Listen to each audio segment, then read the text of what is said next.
Well, thank you. And we're going to begin talking about our May 17th, 2016 ballot presentation. And what you see here is 5 pieces to a puzzle.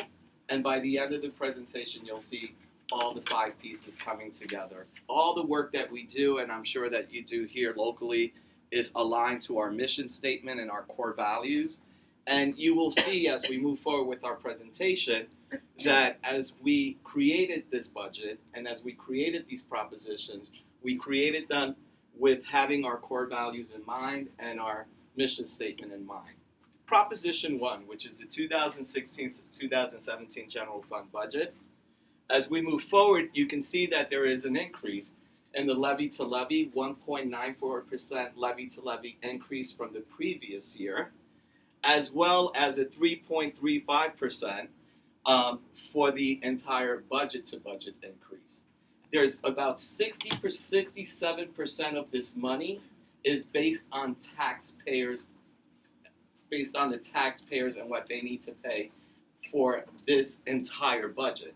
There are other items that we get subsidized and formulas that we put in together that create the entire budget of $221,199,261. So therefore, right now this is a 1.94 increase tax levy. What are my taxes going to be? They're going up 1.94%. We continue to sustain our wonderful instructional programs and other programs that we have in the district. This presentation is on our website and is extremely comprehensive to go through. In addition, we have the expansion of existing programs. So let's focus on some of those expansions. We're talking about new course offerings at the high school, additional assistant principal at each high school. We have instructional and non-instructional staffing. In addition to that, we have interscholastic sports, freshman boys basketball and baseball and modified cross country, junior high school intramurals and high school intramural volleyball, and an 11-month assistant athletic coordinator. So moving forward, let's continue to talk about what does this 3.35 increase mean. Upgrades to Royce E. Ketchum and John Jay High School cafeteria, cameras for all school vehicles, Fuel Master diagnostic vehicle monitoring tool, elementary tutorial program, additional infrastructure work within school buildings, marching band, academic field trips, and maker spaces. For the past 6 years, the state, New York State, in terms of trying to balance their own budget, has been removing money from our schools. That's called the gap elimination adjustment. So whatever was lined up for schools, that money came out, and we weren't receiving that money. That's why many people wrote to legislators. You heard many Board of Education members, people lobbying for the restoration of the gap elimination adjustment. We finally have that restoration. At the very last hour, schools were notified that that money has been restored. Has all that money been restored? Absolutely not. But we know that we did get a chunk of that money. And based on that, what we really, as we continue to balance this budget, what we really thought about was, how do we utilize those funds? Do we bring back everything that existed in the Wappinger Central School District in terms of personnel, in terms of other programs and activities? And right now, it wouldn't be fiscally responsible to do that. Because if we move in that direction, we may have to say goodbye to it in a year or two. We don't know exactly what this restoration and the sustainability of this restoration really means for our school district and for the entire state of New York. So as we continue to move forward and we continue to create a budget, we're looking at items that need a lot of work. Take, for example, I just pulled in this driveway, and the first thing that came to my head was like, wow, this will be taken care of. So there's a lot of work to do. Our curb appeal in our school district, many items need a lot of work in our school district. And that, I've only been here 3 short years, and that was one of the first things that I noticed right away. Why 3.2 E&L teachers? That's a big jump. Well, we started looking at the data. Let's take the high school, for example. Royce E. Ketchum High School has been considered the E&L center for the high school students. They have a rather large number, and what we realized was that over 50% of the ENL students at Roy C. Ketchum High School belong to the John Jay High School community. So why are they going to a school outside of their community? The goal of this administration is to continue to build a district where we can really create the least restrictive environment from every angle. The idea of really trying to keep students in their neighborhood schools. We continue to move forward. We're also going to continue to look at our students with 504s and our students with an IEP to see how we can continue to create really strong, viable programs where students can actually stay in their neighborhood schools. So with that restoration money, instead of that $30,000 each year, let's look at all the schools, let's put it together, and we're looking at approximately $300,000 that would help us to fix all of our schools in terms of their playground equipment and other recreational equipment. That's also a one-time expense added to the budget. Now let's go back to that 1.94%. Why this tax levy adjustment is unique. During this school year, Global Foundries purchased IBM. IBM was a pilot.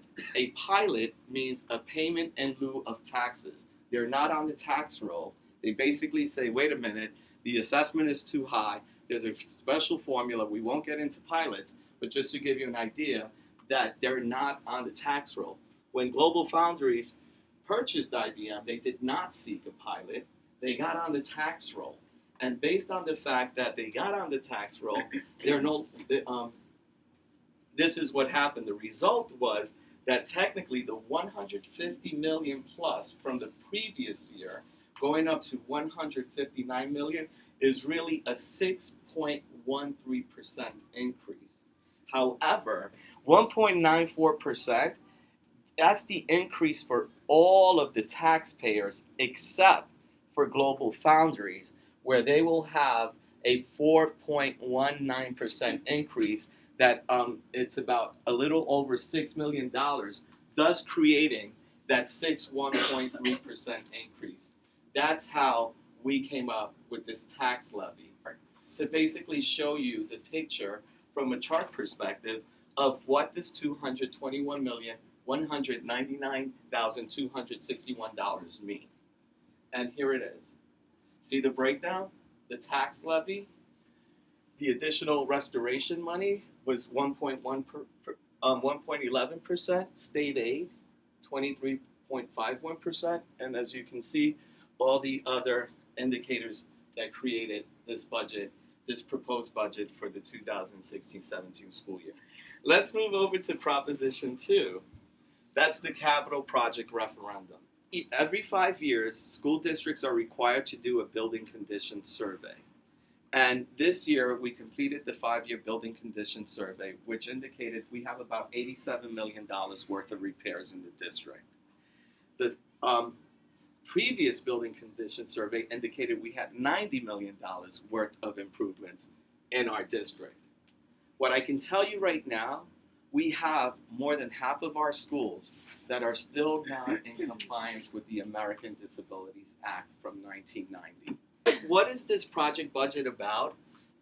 We talked about the ADA improvements, facility improvements. We have many facility improvements still to address.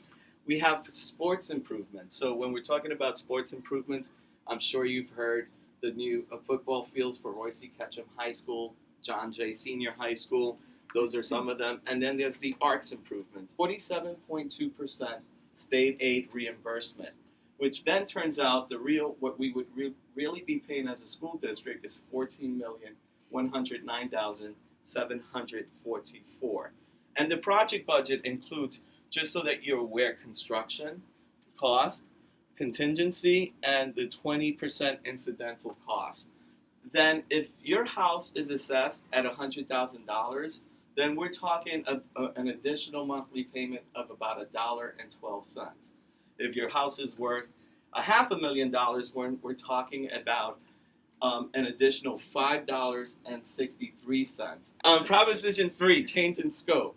Last year, this was one of the propositions in terms of looking at our high school, Orchard View Alternative High School, and central office administration. When the voters approved the present capital project, it was also with the understanding that Wappinger Central School District will, bless you, Wappinger Central School District will no longer rent any facilities. We would say goodbye to all of our rentals. We were successful in every area except for Orchard View Alternative High School and Central Office Administration. We went to the voters last year to ask if we can change the language because in the capital project, there's already $3 million set aside. $3 million was set aside to construct or reconstruct in the school district for Central Office Administration and Orchard View Alternative High School. Last year, we tried to reconstruct and construct new space, attach it to Myers Corners Elementary School. When we went for bid, it was over $1 million over the $3 million that we have. We have this money. So what did we decide to do? We decided that we would rent.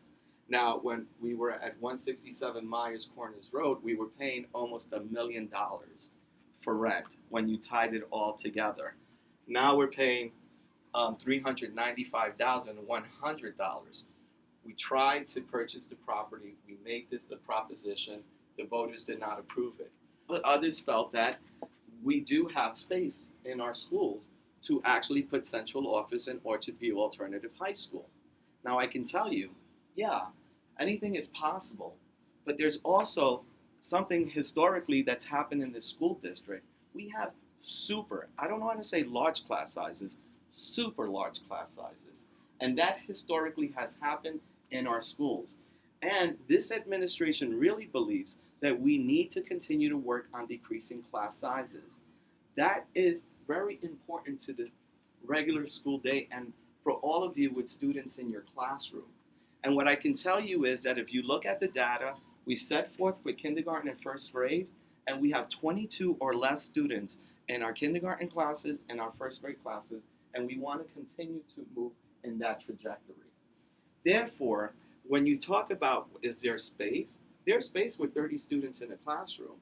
There's space, we have chemistry classes at John Jay Senior High School that have 30 students in there. So we're not talking about something that's not realistic. We still need to work on creating class sizes that work for our teachers and our students in our schools. So what does this mean? We move forward. If we stop paying this $395,000 of rent, we can save up to $250,000 as a school district with the money that's set aside.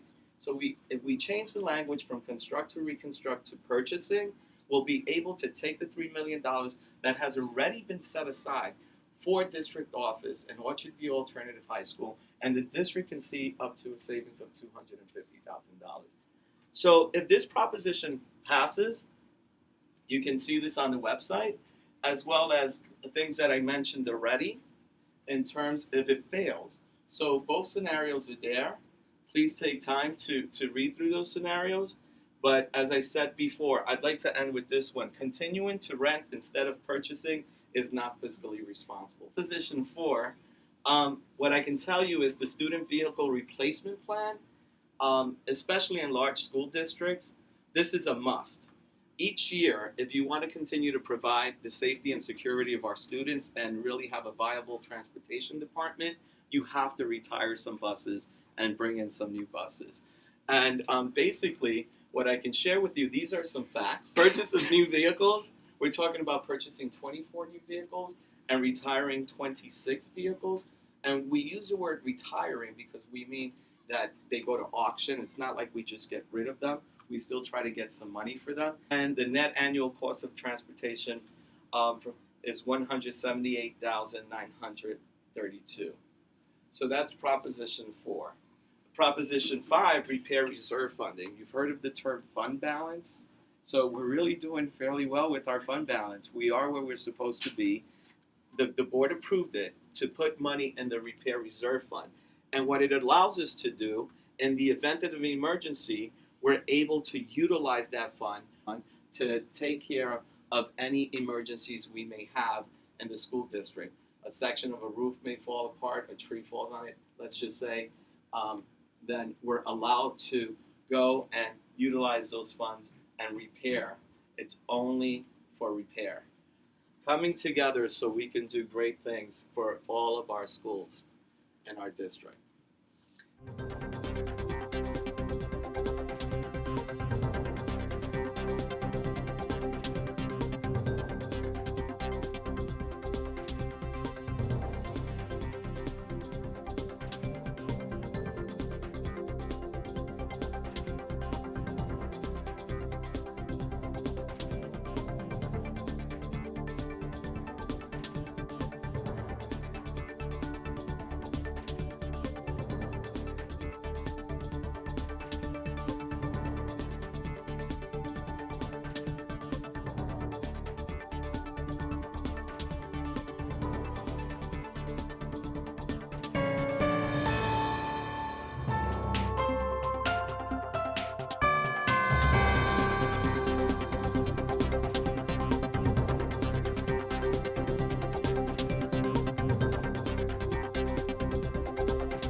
Hi, my name is Antoinette. As a senior at John Jay, I've realized that music plays a huge role in student life, and these renovations would only help the growth of love for music, and they would help relieve stress for those extra stressed students. I think that the improvements being made is going to help all of us as musicians in the music department. Having an audio and video recording system would really be beneficial to us so we can catch our mistakes when we play in wind ensemble or orchestra. So when we play a section and we miss something that we fail to realize, it will help us catch our mistakes and help us grow as musicians. We need these renovations in our music department because our music department is growing very fast. We have about 100 people in our chorus and about 70 people in our concert band, and we need these renovations to accommodate the large sizes of students who are participating in our electives. This budget is very important to us because music is very important to us, and it would be amazing if we could have a music department that's as amazing as the things that we do. And just one of those examples is having a concert here and inviting other schools to play with us and not having the acoustics to match our abilities and not being able to hear across the orchestra and not being able to see because our light system doesn't reach all the way across the stage. And another thing is not having practice rooms because there's so many of us here that there's just not enough space. We only have 3 practice rooms right now, and one of them is a cello closet. And we can't hear each other because there's other ensembles always playing, so it's always a competition of loudness. It's very difficult currently. We also need a new lighting system for the auditorium, because I remember this one time at a concert, there was such little lighting and we couldn't really see anything, so they had to keep the house lights on. But the house lights encourage the audience to start talking, and it kind of discourages students when you hear the audience talking. We also need a new sound system because we can't play the recordings to reflect upon our concerts, and it's kind of we can't really improve ourselves as much if we don't have a recording to go back on, to fall back on, to listen to reflect on. I'm the president of the Mask and Mime Society here at RCK, which is the longest and largest running club. So personally, I know firsthand all these students work months on months on months to prepare for a show that only lasts three days. A couple of years ago, we did The Addams Family, and we worked for months on the show. It looked incredible. And then during production week, where we do all of our lighting and our sound, our entire lighting system turned off. Unfortunately, the system hasn't been updated in 30 plus years, so the operating system is very outdated. That's why I really think that our improvements to the auditorium would be very beneficial. Speaking as the president of the mixed choir and chamber choir this year as a senior, the acoustic sound shells for performances would especially be beneficial to us because oftentimes when there is complex lighting systems above the stage, sometimes the sound sort of goes up instead of going to the audience where it belongs. And so it would enhance the sound for our performances, as well as allow us to hear ourselves and our peers and their respective parts better.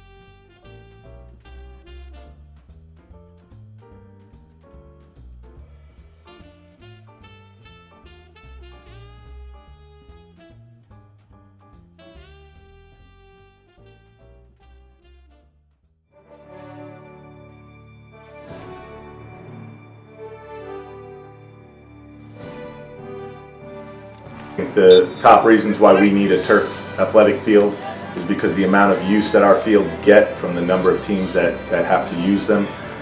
The fields begin in great shape, and over the course of a season they start to deteriorate, and when we get inclement weather, which happens quite often where we're located, we're often forced to move practices to private facilities at our own out-of-pocket costs, as well as some of the younger teams at times have to cancel games, reschedule games, and it causes problems for everyone.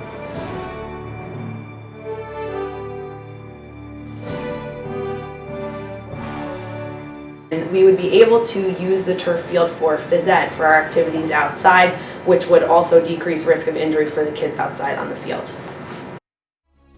Soccer's a completely different game on turf. The ball moves quicker and the pace of play is faster than on grass. Playing on turf really trains our high school players to make quicker decisions, which really helps them make the transition to the college level. Yeah, there are some obstacles towards the softball field on the soccer field where these drainage pipes are kind of poking through the grass sometimes, and it's kind of dangerous because if you slide on those, you're cutting yourself. Homecoming weekend, there was a massive rainstorm, and our field got flooded out and muddy, so we had to have some breaks during halfway through our game to dry the mud, and I remember it got dark and the conditions were awful and we had to play. Field hockey is a sport that is affected greatly by the surface it is played on. A grass game is played completely different than a turf game. We are at a big disadvantage because most of the schools we play have turf fields. We are also at a disadvantage in earning college scholarships because at the collegiate level they play on turf. Recruiters won't waste time looking at players who are not prepared to play on similar conditions. I play field hockey and lacrosse, and I think it would definitely benefit us to have turf fields at our school because with bad weather and grass fields, a lot of our games get canceled, and with turf, we'd be able to play on the turf fields with rain or shine. On other schools' fields, their skill level is allowed to be shown because the surface is even throughout the field, unlike our home field, which is very bouncy and choppy. There was one incident in which we were supposed to play John Jay East Fishkill. Because of the rain for several days, the game could not be played at either school. Neither one of us could play against each other, so we had to play at Arlington High School on their turf field. Certain times throughout the season, we wouldn't even be able to play at our own home field. We'd have to go to like Lord's or Haldane just because our field wasn't playable enough. I think playing on a turf field would improve our game because it would allow the passing and like just the whole like dynamic of the team to be able to flow better on like a more even flat surface. One time we had this home game against John Jay Cross River and it rained, and so we had to cancel, so we lost our home game and we eventually had to play at John Jay Cross River. Playing under lights is actually a great experience. For me personally, it boosts my confidence so I play better because it makes me feel like there's a professional vibe out there on the field, and the competition just feels like it's so much better and there's so much more energy out on the pit.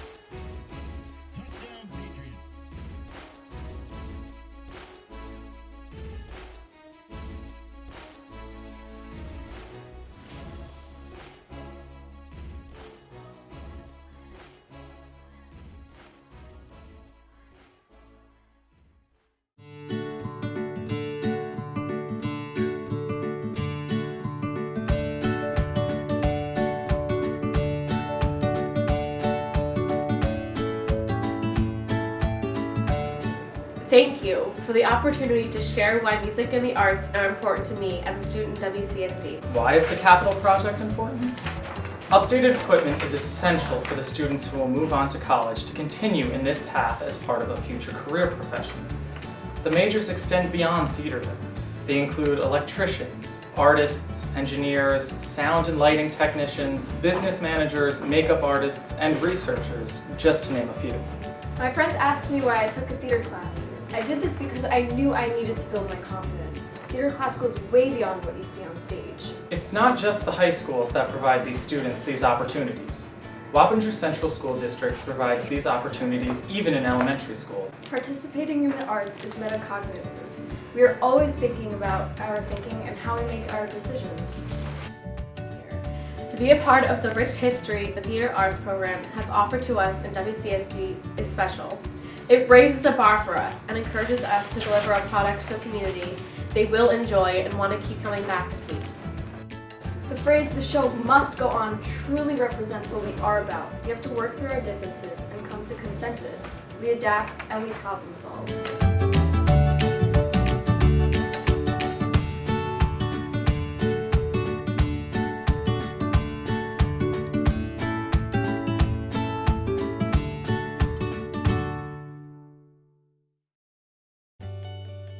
Proposition 3, change in scope. What does it mean? In 2013, a capital project was approved by the voters that included language limited to construction or reconstruction of existing space for the Orchard View Alternative High School and district office. Orchard View Alternative High School and the district office were located at 167 Myers Corners Road for 10 years. Since 2014-2015 school year, the district sought to relocate Orchard View Alternative High School and the district office. After an exhaustive search for space both within and outside the district-owned property for Orchard View Alternative High School and the district office, the district began renting 25 Corporate Park Drive. In May of 2015, the district sought voter approval to purchase 25 Corporate Park Drive. Under the current lease, the district pays $395,000 in rental expenses annually. Proposition 3 does not require additional funds from the taxpayers, but authorizes the district to use the funds reserved for construction or reconstruction for the purchase of property from the May 2013 capital project. Therefore, the title Change in Scope relates to changing the language from construction or reconstruction to purchasing the property instead.